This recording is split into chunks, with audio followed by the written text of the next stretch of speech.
At this time, athletes, you may move your rifles to the firing line.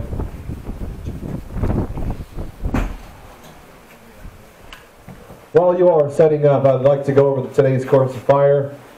The Prone Elimination Final. We will begin with the 5-minute preparation and sighting time.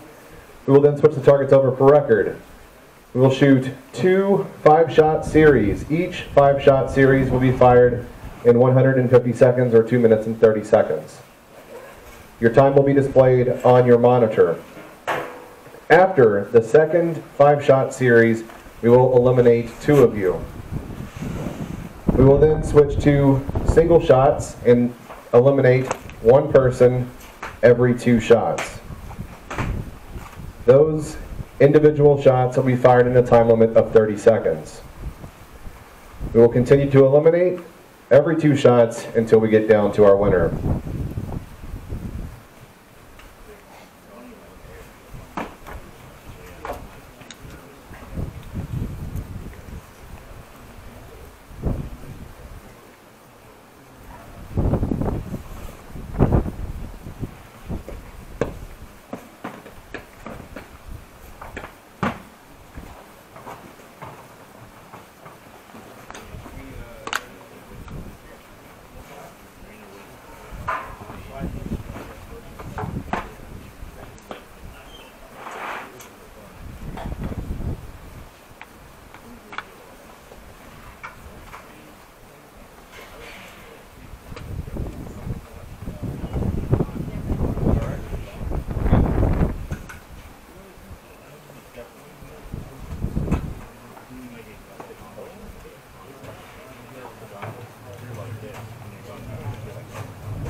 Also, competitors, these shots will be scored in decimal sum.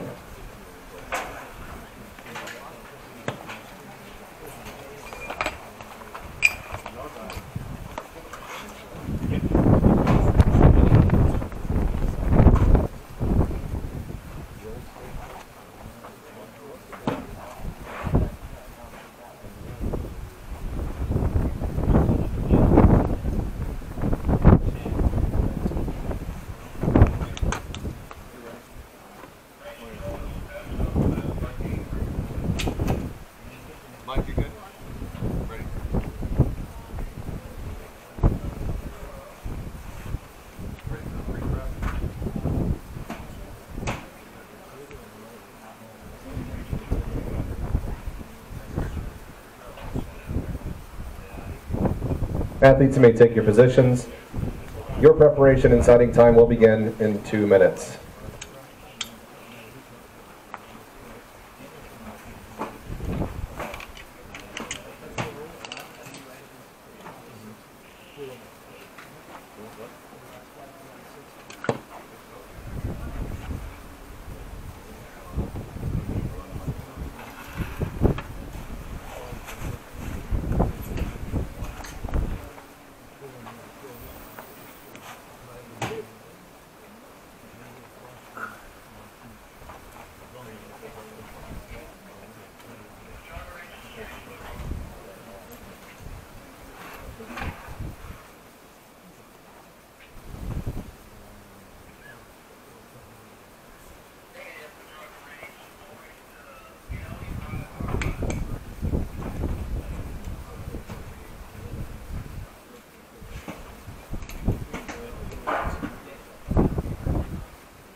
Five minutes, preparation and sighting time, start. All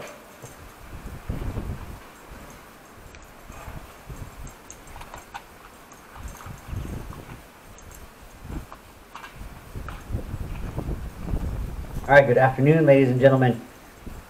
So I'm going to talk to you a little bit here while these guys are getting sighted in and kind of zeroed and kind of explain how the final works. You probably heard Brad, though, in his briefing kind of how it's going to work here. So the idea for today's event of the prone elimination thing was to kind of, didn't have time, you know, Brad unfortunately didn't have enough room in the schedule to have a whole nother 2 days of prone, this and that. And so it came up with the idea of doing this prone elimination final, something similar to what they do over in England, actually, at what I think they call the Earl Roberts Championship, at their big national championships, where they basically do these types of, everyone shoots, they kind of cut the field down a little bit, go back to zero, everyone shoots again, cut the field down a little bit more. So that's kind of where we're at today, obviously. Now, this is the culminating event here, which is the ISSF style prone final. So this is how they do it at the Olympics. At the Olympic Games, there'd only be 8 people here rather than 10. That's one small difference. But other than that, they cut the the top 8 competitors from qualification advance on to the final at the Olympic Games, and then this is how they do it. So what these guys are going to do right now, they got 5 minutes to kind of lay out there, get zeroed, get sighted in as best they can with the way the wind's going today, and we saw that that was pretty wild out there. So they'll get settled in, and then we'll move on to kind of introductions to everybody, and then actually just going into the competition shots. So once we get into those competition shots, they'll actually have 2 minutes and 30 seconds for 5 competition shots. We'll shoot that little series, and then the scores will come up. We'll kind of talk about them a little bit now, who's in the lead, who's in second, and he'll do that again. At that point, we'll eliminate 2 people in the 10th and 9th place competitors. Then we'll shoot 2 individual shots, 1 shot in 30 seconds. Then we'll tell them when to load, all that jazz. We'll shoot another one. At that point, based on the cumulative score, we'll find 8th place. We'll shoot 2 more shots, and we have 7, 2 more, 6, 5, 4, go all the way down. So until we finally end up taking 24 shots, and we just have 1st and 2nd place kind of battling head to head for the gold medal, or in this case, I think it's like $250 actually. One of the big things when we come into these finals is now we cut the target into even smaller delineations. So before, where we just had 10, 9, 8, or X or whatever, now we've actually got tenths of points. So if it just barely touches the line of a 10, like just barely in there, that's a 10.0. Whereas if you put one in that is just dead perfect, a pinwheel bullseye, you know, whatever you want to call it, that would be a 10.9. There's no 11s, but you get 10.9. So think of it that way. 10.9 is absolutely perfect, and then it goes down from there. 0.8, 0.7, 0.6, things like that. I think on these 100-yard targets, a 10.4 is an X, just to give you an idea of what an X would be versus not an X.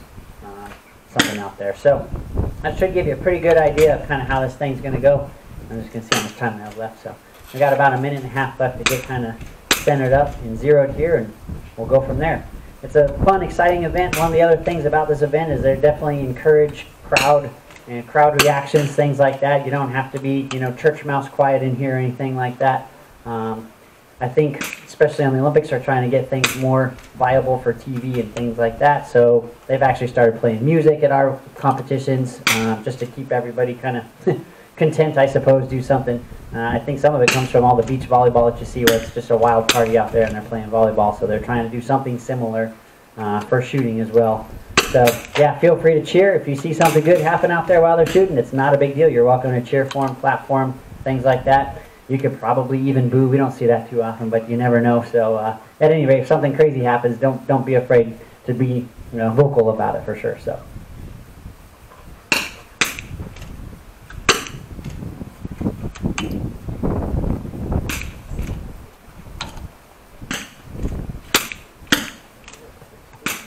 One more thing for these guys, actually, and this is actually for the shooters up there as much too. So because we're on electronic targets here today, typically you're just aiming at the big black circle down there with your iron sights. That's all you see. However, since this event is iron or any sights, there's actually a little aiming card down there. It looks like a little target, so they actually have something to point at. However, for the shooters, the bullet holes may not necessarily coincide with what's actually showing on your monitor. So be aware of that. Go off of what's on the monitor. That's what actually matters. So.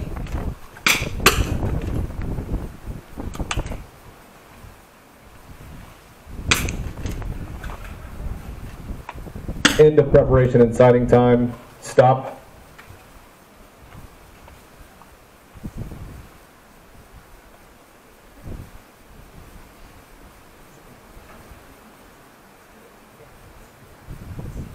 All right, shooters, at this time you actually have to remove the rifle from your shoulder, but you can stay in position. We're going to go ahead and introduce you guys to the crowd.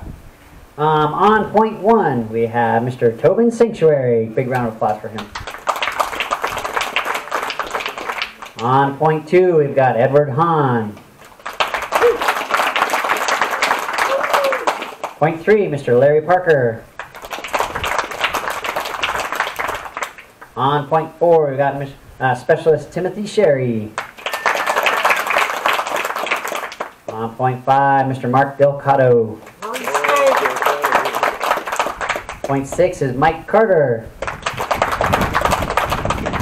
Point seven is Master Sergeant Matthew Griffin. Point eight, Mr. Zach Morris. Point number nine, we've got Staff Sergeant Aaron McNeil. And on point number 10, Mr. Kevin Mulligan. Take your positions.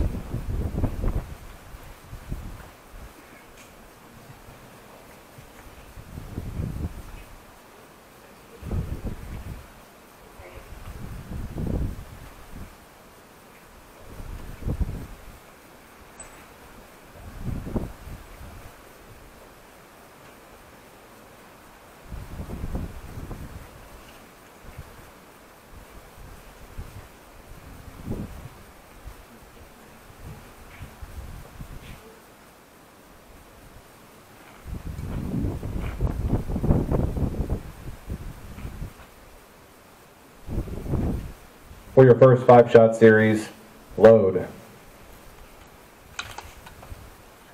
Start.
Stop.